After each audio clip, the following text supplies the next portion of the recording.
So here we are back again in Lina's world, and the angel trumpets are making one more announcement. 3 weeks are over and we are here for our final session. Can you believe it? We've been doing it for 4 full months, and one mini cycle of nature is over. So we are up for one more final tour today. Let's see what's happening in the garden. Of course, not really a planting session, but a reaping harvest session. Look at this, gorgeous. The flowers are still in full bloom despite the weather, much colder. Different shades, different colors, absolutely gorgeous. Here is our apple tree. The apples are just about to be harvested. In about 2 weeks time or so, we'll be plucking them, putting them in boxes, covering them with blankets that they are at a certain temperature, and preserving them for winter. And they're good to go the whole winter basically until the next spring starts and the summer, and we're up for another season. Carrots, we're waiting for one more rain before we finally pluck them out and remove the stems, remove those green leaves. And the roots, we're going to use the roots. I mean, the green leaves also by themselves, they also have a lot of benefits. I've heard people doing shakes, blending them, eating them, because a lot of chlorophyll. But in my culture, somehow we don't tend to use them. But the roots, look at that. They're not very big in size, but very full. So what we'll do, we'll pluck it and store them again in boxes, cover them with moss, and leave them for winter time. And they're good to go. You know, the whole winter they stay nice and fresh. Now the pears, as you can see, we have some pears. A lot of them have fallen down, so we just pick them from the ground itself, eat them. The interesting thing is that they are hard, but you know what, they're sweet. I've never imagined that hard pears can be so sweet. They're not just crispy, but they are sweet, and I love sweet pears because they are the most beneficial to be eaten when, to be consumed when just now, because now fall time is when lungs are most sensitive, and they're very much moisturizing the lungs and neutralizing and keeping our body temperatures in tune with the nature's temperatures. It's a little bit difficult to comprehend, but from Chinese medicine perspective, I'm telling you, pears are very beneficial to be eaten in the fall season. Raspberries are still very much here. This is my typical breakfast. I step out of the house after my morning practices. I eat them right off the bush. Imagine the prana I'm getting from these berries. Absolutely delicious. And so once the berries are over, maybe in another week or two, and I'll wait for another week, of course, before the cold starts, and I'll be plucking the leaves of them. Because why I'm not doing it right now? Because the energy is still very much in the berries themselves, right? Because a lot of prana, a lot of energy is in the berry. I want to pluck the leaves when the energy is in the leaves, and I'm going to dehydrate those leaves and use them for tea decoction purposes. Like linden flowers, for example, we use them when we have a, fever, cold, sore throat. They are like sort of sweat inducing, and they're very beneficial. This is our natural compost pile, natural fertilizer, and we're going to leave it during winter time. It's just going to disintegrate, and springtime, when the snow melts, spring comes, we're just going to distribute it on our soil as a natural fertilizer. Can't ask for anything better. We just have to learn to live in tune with nature, to live in symbiosis with nature, to respect her, not to abuse her. Zucchinis, big ones. But again, very moisturizing, very nice cooling for the lungs. One more there, so very beneficial. We had enough cucumbers. Anytime I want a cucumber, I just come to the greenhouse. The same with these gorgeous looking tomatoes. You can see there is still so much an abundance of tomatoes. And every day or so I would come and pick 3-4 tomatoes just to be consumed daily. But there are still a lot of green ones, and they're ripening much slower. Why? Because it's cold outside, there is less sunshine. And here we have some bell peppers, gorgeous looking ones. I've used a lot of them making dajika sauce that I've shared with you. Full of vitamin C, loaded with vitamin C antioxidants. And then Mexican marigold, as you know, I've talked about it.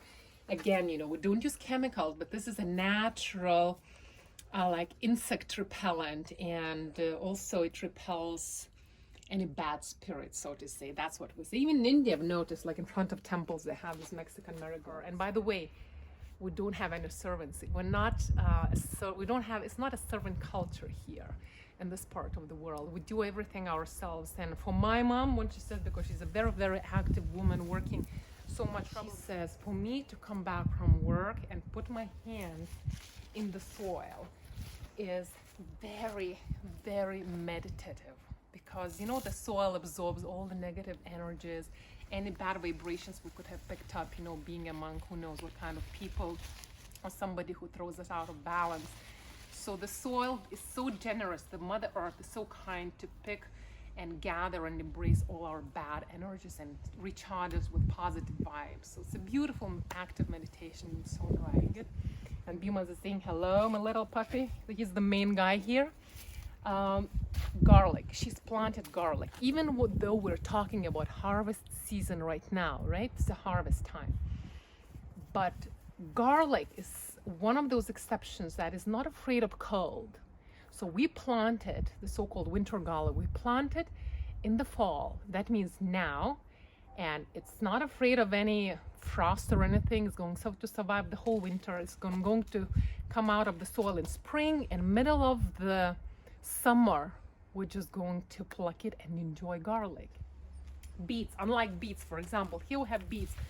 Beets are very much afraid of cold, so that's why when I talked about the sowing session, you have to plant them once in springtime, once all the frost is over. Because if you plant them before the frosts are over, sometimes it's unpredictable. It seems the spring is in there, it's nice and sunny, and suddenly the temperature dips. It's just going to die. That's what it is. This is how nature works. So we have to know their character. Each vegetable, each fruit has a character, their sensitivities. But that comes, I guess, from experience. I've learned it in the most beautiful way from my mom. She passed on this knowledge all to me. And when I use the leaves, probably I'll boil them, steam them, because lots of chlorophyll. But the roots, we're going to store them in boxes like carrots, so they're good to go for winter in the cellar, right? Not in warm temperature room. And another compost pile. This one we're going to distribute it. This is all the food residues. We just dump it in here, and this organic stuff. And we're going to distribute it maybe in a couple of weeks' time, I would say, in the glass house, in the greenhouse, and probably outside as well, because natural compost. The big pile that I showed you out there when we started the session, we're going to distribute it in the springtime, and this one will be good to go in just a couple of weeks in the fall.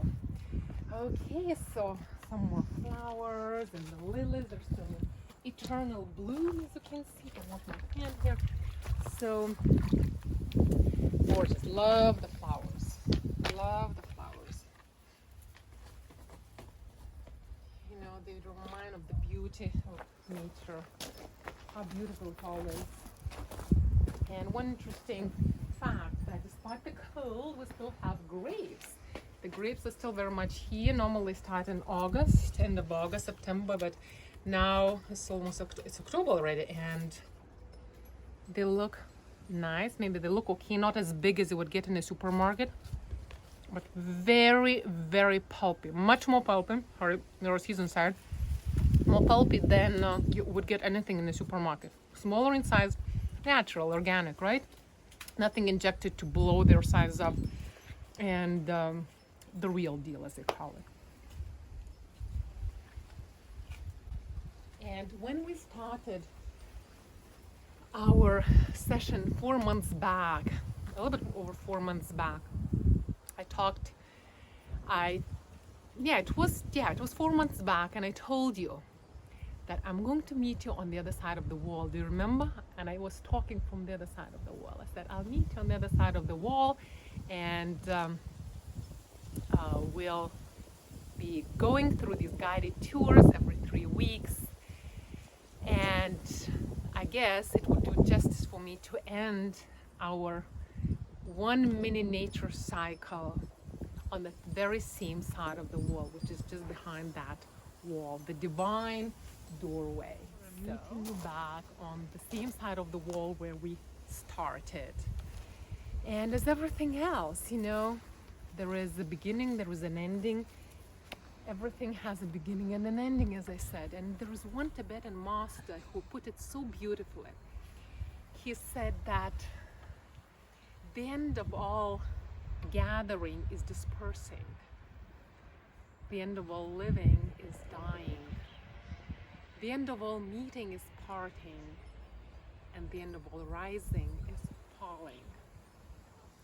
So basically our 3D existence, everything in nature, from rising to falling, from blooming to wilting, from living to dying, is based on this existence of opposites. But I'll leave you with some food for thought. Who is the witness of all that is happening outside and inside? Who is the witness that is witnessing all the changes that is happening inside and outside, from birth to death? So thank you for joining me in these guided every 3-week tours. I hope you've gained some knowledge. Maybe I've inspired you to do some things in your own garden, maybe take a flower pot, do something at home, plant at least some herbs, and to really start living in tune with nature. Thank you for being part of this Lina World guided tours.